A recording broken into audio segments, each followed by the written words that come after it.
예, 아름답고 복된 교회 성도 여러분, 오늘 수요 예배의 강해입니다. 오늘 창세기 39장 1절에서 6절의 말씀을 가지고 형통한 자라는 제목으로 말씀을 증거하도록 하겠습니다. 꿈의 사람 요셉이 애굽에 팔렸습니다. 그가 팔린 것은 다름 아닌 친위 대장 보디발이었습니다. 이곳에서 하나님의 연단과 보호와 구원의 계획이 전개됩니다. 꿈의 사람의 특징은 형통함이었습니다. 사실 겉으로 보기에 노예이고 여기는 그리고 타국이고 나중에는 감옥이었고 오랜 생활의 감옥 생활이었지만 결국 뒤돌아보면 언제나 형통이었고 언제나 축복이었습니다. 여기서 우리는 구속사란 역사의 한 관점을 또 배우게 됩니다. 역사의 주인공이신 하나님께서는 역사를 주관하시되 눈에 보이지 않는 역사까지 주관하십니다. 그래서 우리는 형통의 개념을 다시 배우게 되지요. 형통이란 무엇입니까?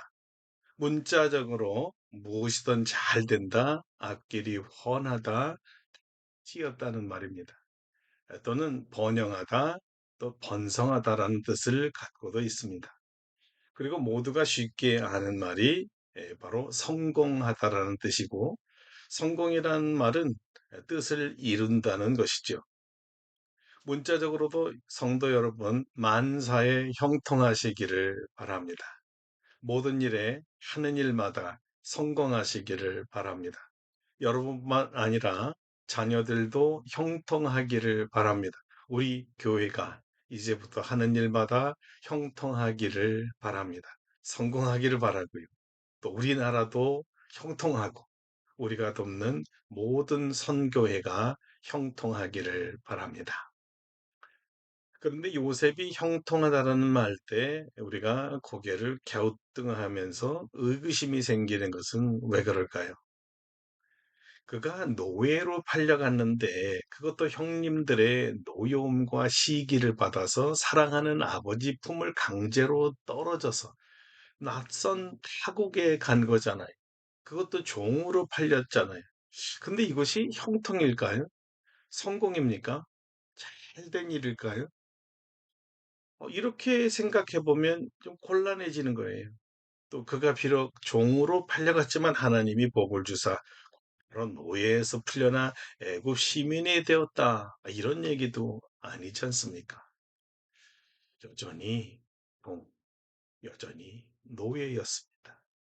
나라도 없고요. 민족도 없는 떠돌이 부족 중에 팔려온 한 어린아이였죠. 남을 섬기며 살아야 하는 자유 없는 종이었습니다. 여러분 이것이 성공일까요? 보디발 같은 장군이 되어야 형통하다. 우리가 이렇게 생각이 되고요. 또 잘 된 거라고 생각하지 않습니까? 오늘 본문은 아닌데요. 바로 그는 보디발 아내의 성적 타락의 제물이 되어서 옥살이를 하게 됩니다. 여러분 이게 형통입니까? 그것도 감옥에서 13년이라는 이 청소년 세월을 지나야 했어요. 젊은 세월 감옥 13년 형통입니까? 우리 자녀들이 18개월 동안에 군에 갔다 오는 것도 다 지옥 같다 하잖아요. 그런데 이 어린 17세의 소년이 13년 동안의 감옥 생활이면 30이 되는 것인데 그동안에 한 번도 세상 구경해보지도 못하고 감옥에서 썩었잖아요. 형통일까요? 잘된 일입니까? 요셉 성공한 건가요?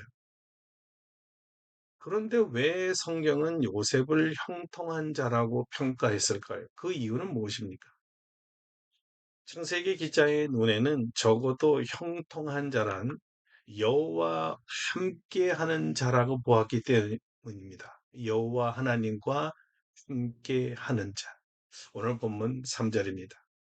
그의 주인이 여호와께서 그와 함께 하심을 보며 또 여호와께서 그의 범사에 형통하게 하심을 보았더라.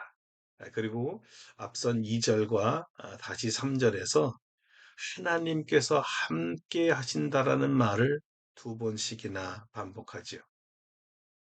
여호와와 함께라는 말이 꼭 붙어 다녔던 말이 형통이었고요.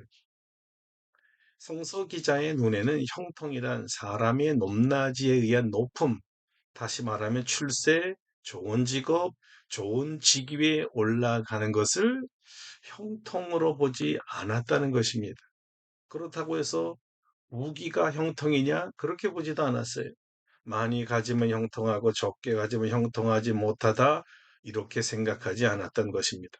그렇다면 성서 기자에게 있어서 이 형통의 기준이 무엇이었을까요? 어떤 면이 성서가 말하는 형통일까요? 아주 가장 중요한 면이 바로 하나님이 그와 함께 했느냐, 함께 하지 않았느냐였습니다. 하나님과 함께함, 이것이 가장 큰 형통의 기준이었고 관점이었던 것입니다.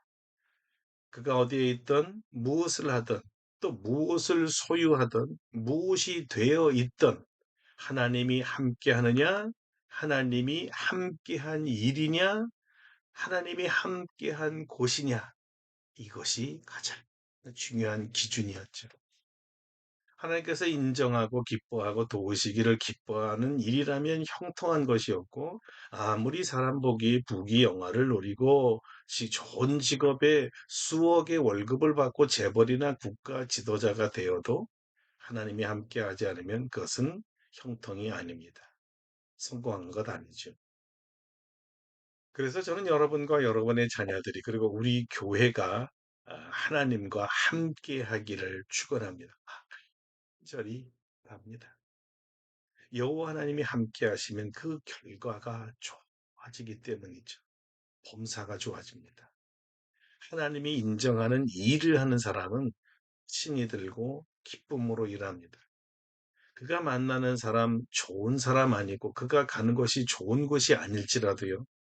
하나님이 함께 하시면요. 그 사람들과 좋은 관계를 맺게 되고 그것을 좋은 곳으로 만들어가는 거예요. 하나님이 함께하는 사람은 왜 하필 나를 이곳으로 보냈을까? 이렇게 원망불평적으로 생각하지 않습니다.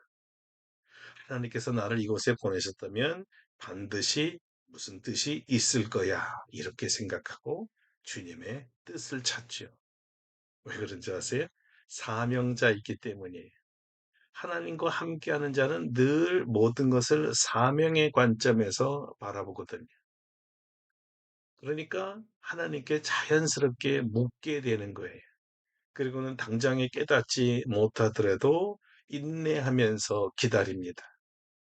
그렇기 때문에 하나님과 함께하는 자는 고난을 잘 참습니다. 그리고 기다리는 동안에 성심을 다합니다. 처음과 끝이 같아요. 한결 같습니다. 주님의 영광이 가려져서는 안 되거든요. 그래도 그때가 되면 주님께서 이 일을 위해서 나를 보내셨구나 깊이 깨닫게 됩니다. 그리고 그럴 때쯤에는요, 벌써 그의 성실함과 충성과 정직에 다른 사람들이 그를 알아줍니다. 무슨 좋은 일이 이미 다 준비된 거예요. 영적 인프라죠.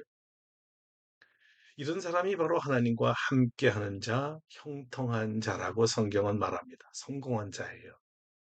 여러분과 하나님이 함께 하셔서 무엇을 하든 범사에 형통하기를 바랍니다. 두 번째 성서 기자가 본 형통한 자는요, 하나님의 은혜를 입은 자였습니다. 4절 초반부입니다. 요셉이 그의 주인에게 은혜를 입어 형통한 자의 특징은 무엇을 하든 자기 힘으로 하지 않습니다. 요셉이 그의 주인에게 은혜를 입어. 그렇죠. 함께 하신 주님의 은혜를 구합니다. 다시 말하면 무엇을 하든 주님의 은혜로 하려고 해요. 자, 여기서는 주님의 은혜가 이 요셉의 주인을 통해서 오게 됩니다. 주인으로부터 사랑을 받아요. 신임도 받고요. 하나님이 함께하는 자는 만나는 모두에게 호감을 갖게 합니다. 다른 말로 하면 하나님과 함께하여 은혜를 입은 자를요, 매력 있는 사람, 매력을 풍기는 사람, 다른 사람을 끌어들이는 사람이라고 말할 수 있습니다. 사람을 끄는 힘 말이죠. 애굽의 친위 대장이라면 수천만 명의 생명을 책임지는 큰 권력자죠. 그 주위에 기라성 같은 인물들이 늘 가까이 합니다. 친위 대장같이 권력이 있는 사람은요, 늘 사람을 찾는 이 눈을 가지고 있습니다. 출중한 사람이 곁에 있어야 그래야 자기 일을 도울 수 있기 때문이죠. 그래서 그는 이 독수리가 먹이를 찾듯이 일꾼을 가려내는 아주 정확한 눈을 가지고 있습니다.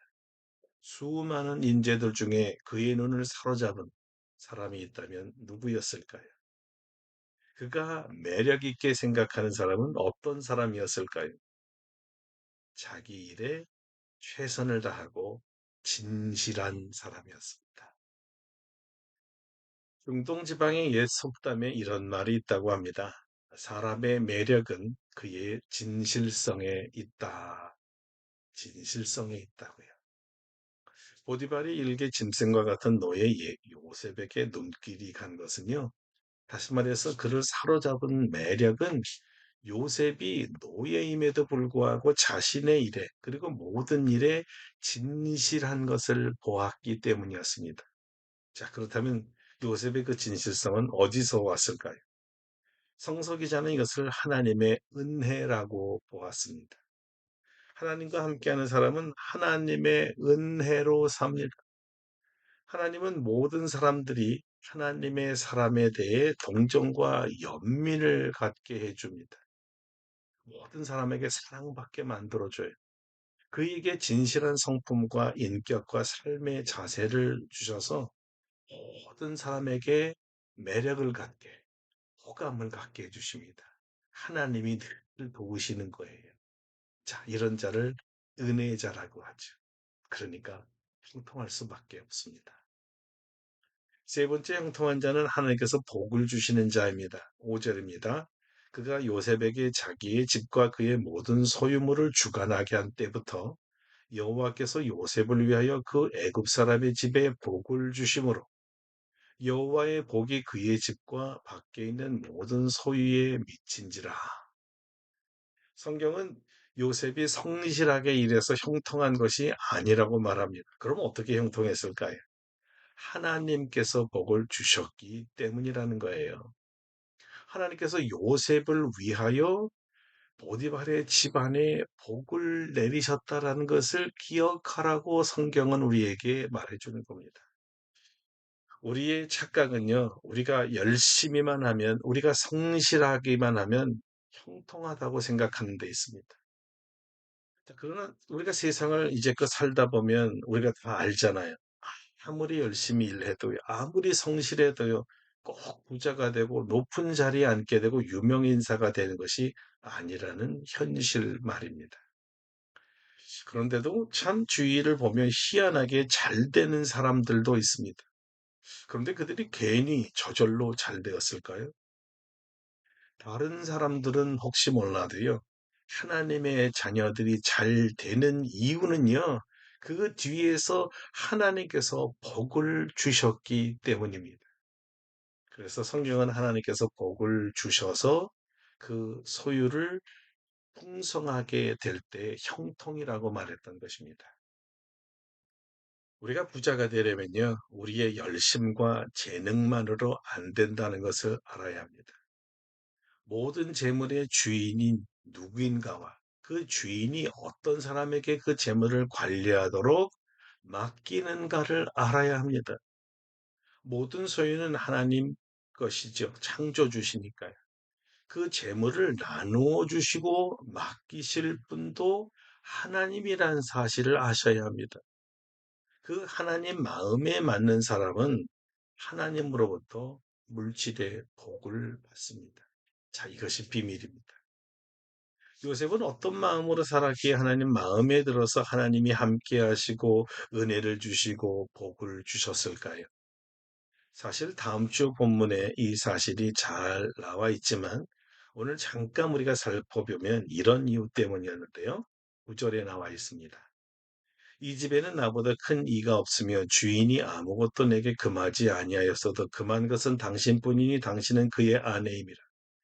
그런즉 내가 어찌 이 큰 죄악을 행하여 하나님께 죄를 지르리까. 요셉이 보디발의 아내가 성적 유혹을 했을 때 했던 말입니다.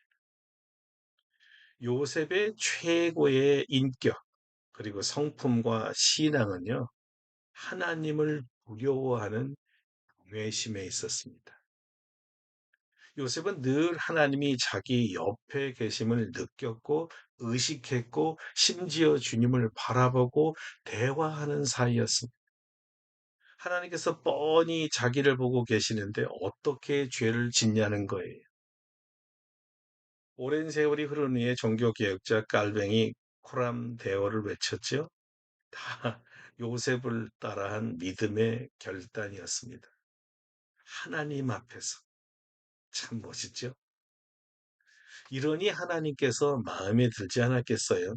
복을 주지 않았겠습니까? 이런 사람 형통하게 하면 누굴 형통하게 하겠습니까? 우리 모두 요셉의 신앙을 따라 하나님을 경외하며 하나님 앞에서 일체 범죄하지 않으면 하나님께서 우리를 형통케 하실 것입니다. 사랑하는 성도 여러분, 형통하기를 원하십니까? 하나님이 함께 하심을 제일 먼저 구하세요. 하나님의 은혜를 구하시고요. 하나님을 경외하십시오. 이런 사람들은 하나님으로부터 인정받는 신앙이지만 또한 사람들에게도 신임을 얻습니다. 그의 성품과 믿음을 보면서 주께서 어떻게 이런 자에게 일을 맡기지 않을 수 있겠어요? 요셉에게는 어떤 보이지 않는 힘이 함께하는 것을 주위에 있는 모든 사람이 보았습니다. 그들은 그 보이지 않는 힘의 존재가 바로 요셉이란 자가 믿고 있는 여호와 하나님이라는 것도 알았습니다. 하나님이 함께하는 모습을 보았던 거죠. 다시 말하면 요셉이란 자가 얼마나 하나님을 의지하고 얼마나 특심으로 하나님의 은혜를 의지하는지를 보았다는 말입니다. 그가 여호와 하나님을 부를 때마다 어려운 일들이 하나씩 하나씩 척척 풀리는 것을 보았습니다. 여호와 하나님이란 신이 나타나서 요셉을 도우시는 것도 보았습니다. 옆에서 보니까 요셉이란 자가 그가 섬기는 하나님이 엄청나게 실감나게 가까운 것도 보았습니다. 여러분, 이것이 성경이 말하는 형통입니다. 하나님과 막힘이 없는 사이를 말해요. 하나님과 소통이 잘 되는 사람을 형통한 사람이라고 합니다. 하나님과 마음이 딱딱 맞는 사람이죠. 그러니 어딜 가든 무엇을 하든 이 사람은 잘 될 수밖에 없습니다. 사랑하는 여러분이 하나님과 막힘이 없는 소통하시고 아주 원활하신 분들이 되시기를 바랍니다. 하나님의 은혜가 늘 따를 것입니다. 하나님의 도움도 늘 따를 것이고요. 하나님의 능력과 지혜로 주변에 있는 모든 사람들에게 호감을 받게 되고요. 매력 있는 사람이라고 부를 거예요. 하나님 때문에 진실함이 세상에 증명됩니다. 형통할 것이에요. 사랑하는 성도 여러분, 주 안에서 형통하기를 간절히 축원합니다. 아멘. 기도하겠습니다. 하나님, 저희도 요셉처럼 형통하기를 원합니다. 하나님 늘 함께 해주시고 우리 하나님의 은혜를 부어주시고 하나님을 경외함으로 모든 복을 받고 주위 사람들로부터도 하나님을 경외하는 자라 인정받게 역사하여 주시옵소서. 주님, 형통하기를 원합니다.